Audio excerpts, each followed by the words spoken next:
Welcome to the You're Not Crazy podcast, hosted by Jessica Knight, a certified life coach who specializes in healing from narcissistic and emotional abuse.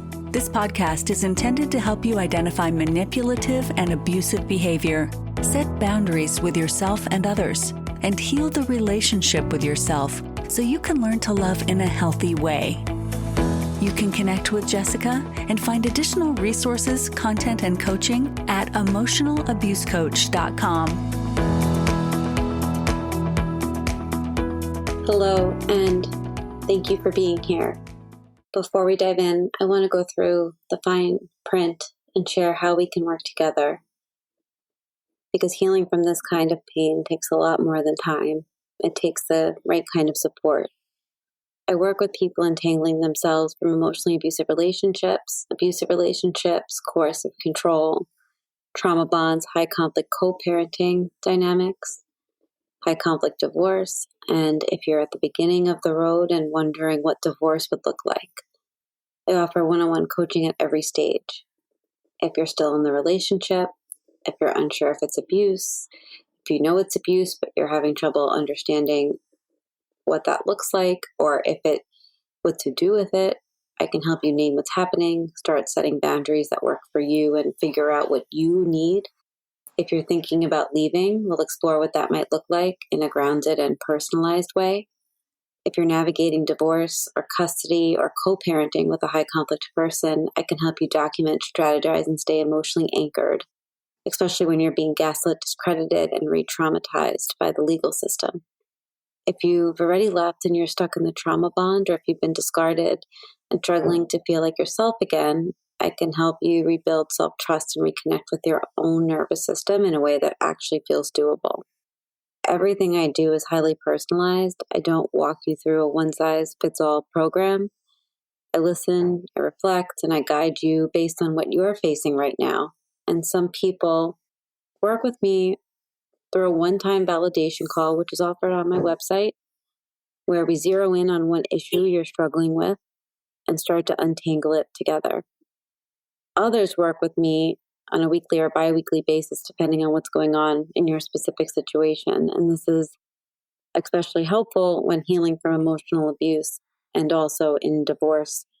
If you're curious about starting, I offer a $25 intro call, which if you listen to my older episodes, I call it a clarity call. It did used to be free, and I talk about it at a later episode, but really a lot of people were no-showing to those calls, and that was taking away time from clients that I do work one-on-one with. And so if we move forward, I just take that fee and apply it to your first session. That intro call is just for us to get on the same page so you can share what's going on for you and I can share how I might be able to help. I only take a limited number of those calls per month because one-on-one coaching is the core of my work. Out of all these offerings that I have, one-on-one coaching is the thing that I do the most, and I do it 6 days a week most of the time, 5 to 6 days a week. And so if my calendar looks full and if there's not a time that you can get in, you can email me at jessicaknightcoaching.com, and I always try and make space where I can. And I may also always have a few openings from one-on-one client reschedules. You can also explore self-paced courses and toolkits at jessicaknight.thinkific.com, including Divorcing a Narcissist 101 and the Emotional Abuse Breakthrough course. I have a documentation course and my new signature program, Unhooked, which is a private podcast and course that walks you through the full cycle of abuse, helps you map it in your relationship and how to break it and how to begin to see what it really is that you're going through.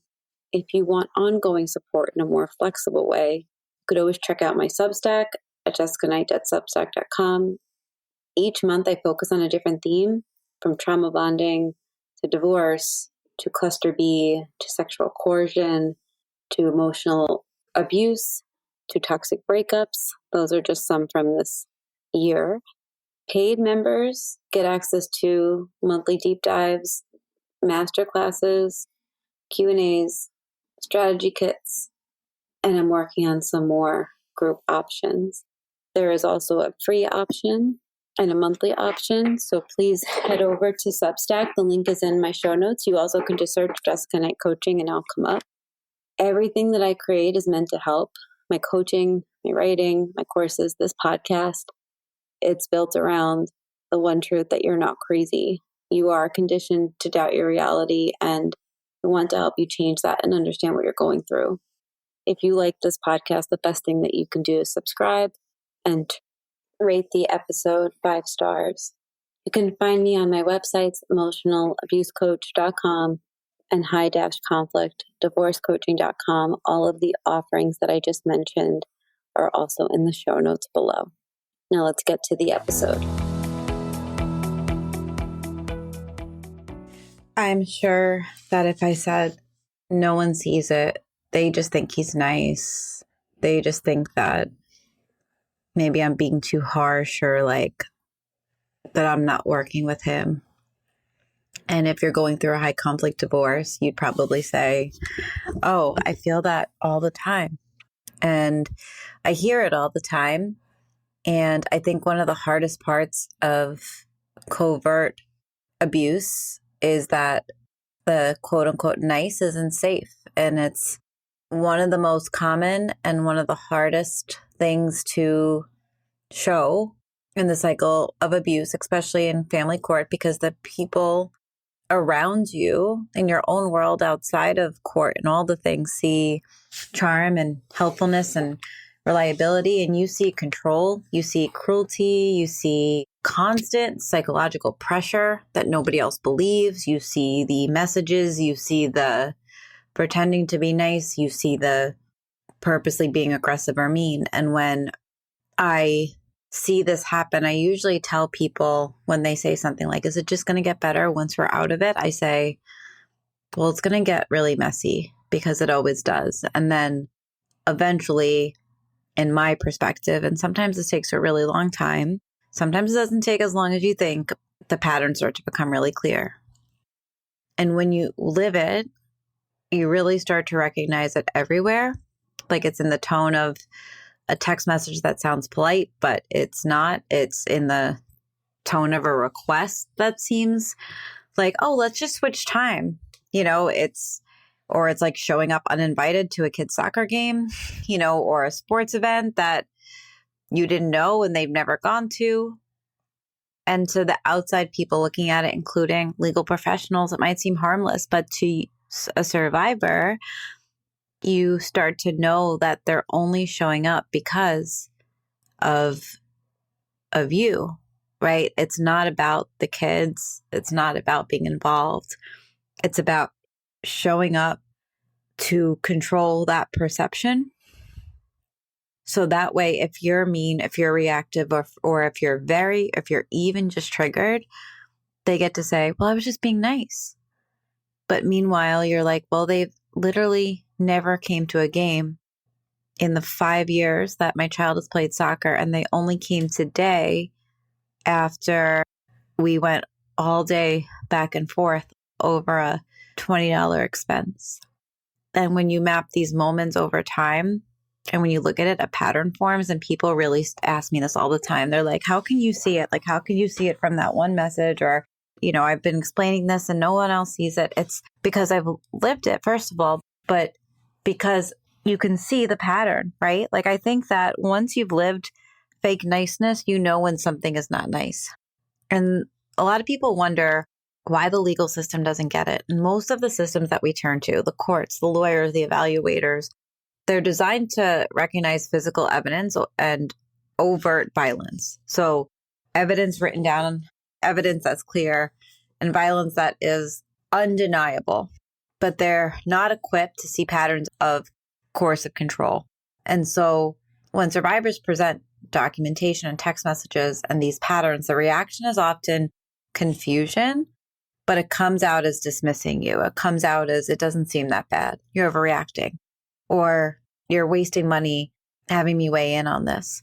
And I've worked with a lot of various professionals in various capacities in the field, and I've sat across from them and have had to help them see what they were minimizing or dismissing or show them what they simply couldn't follow. Because if they're looking for a single shocking incident, they're not thinking about the cumulative effect. They're not thinking that this person that is saying this thing, like this pattern is like killing me, actually probably has a lot of documentation that show the same exact pattern. And it often takes something big for them to finally see what you've been saying all along. And a lot of times we don't have time for that. We don't have time to wait for that. Because when you live through covert abuse, you develop a kind of fluency with it. Like, so you speak this language. There's an ability for you to see this manipulation in other people. It's you're recognizing that pattern, right? Because your body feels it. And most people then start to feel crazy or second guess their own intuition. You know, I had a friend once that said, it's just like you see abuse everywhere. And I'm like, well, yeah, I do. But abusers win when the system looks at like all these little individual moments instead of the pattern, instead of the momentum, each text, each boundary crossed out, each nice gesture. Like on its own, it might seem meaningless, but together it shows the intent. And that's what documentation really is. It's not a whole list of events, but it shows the map of how things escalate. It shows how control can hide. It's a way to prove that what's happening isn't random, but it's actually quite consistent and actually follows a pattern. And there's so many different ways that I work with people to like organize that documentation or organize that pattern, but to almost like take a step back and say, like, if I'm trying to show covert abuse, this is how I need to do it. And I need to be super strategic and actually very void of emotion.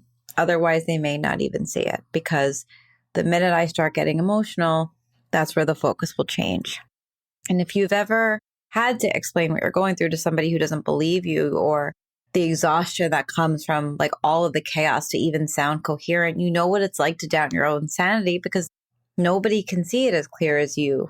And I had one client yesterday, actually, she texted me. She's like, I can't tell you how much it means that you see it and I don't even have to explain it, because getting your emotional reaction to it, and my reaction, just to be clear, was, what the fuck was my response. She's like, it just means that it's not just me. And I'm like, I see it. And if you were irrational or if you're making a big deal, I tell you, I do tell people that all the time. If I'm like, this is not a battle to fight, but I'm not going to deny the pattern that's happening, you know, and you just have to, unfortunately, it's like you just keep showing up and keep choosing to protect your child every day. You're doing this while you're in your own trauma recovery. You know, you are now likely unpaid behavioral analyst. That should have never been a job that you had to have. But the fact that you can identify these patterns shows that you see something that a lot of people don't see. And you can recognize this abuse in real time. So if you're in this place, if you're documenting, if you're explaining, if you're pleading to be understood, don't get down on yourself. Like sometimes it is a little bit of a change of strategy. My documentation course actually covers a lot on this, on like how to put it together and how to word it and how to see it and what you want to do. My one-on-one work also helps people understand the patterns, but there is support out there. If it's not me, it's somebody else. You're identifying a pattern that the world has actually trained itself not to see. It dismisses it. And the more of us who speak about it and show it, the harder it becomes for the system to pretend that it's not there. And so if you need support, of course, you can reach out to me at high-conflictdivorcecoaching.com, or you can find me at Emotional Abuse Coach on Instagram. And my documentation course is in the show notes. So if you do need support, or at least a first step, you can go there.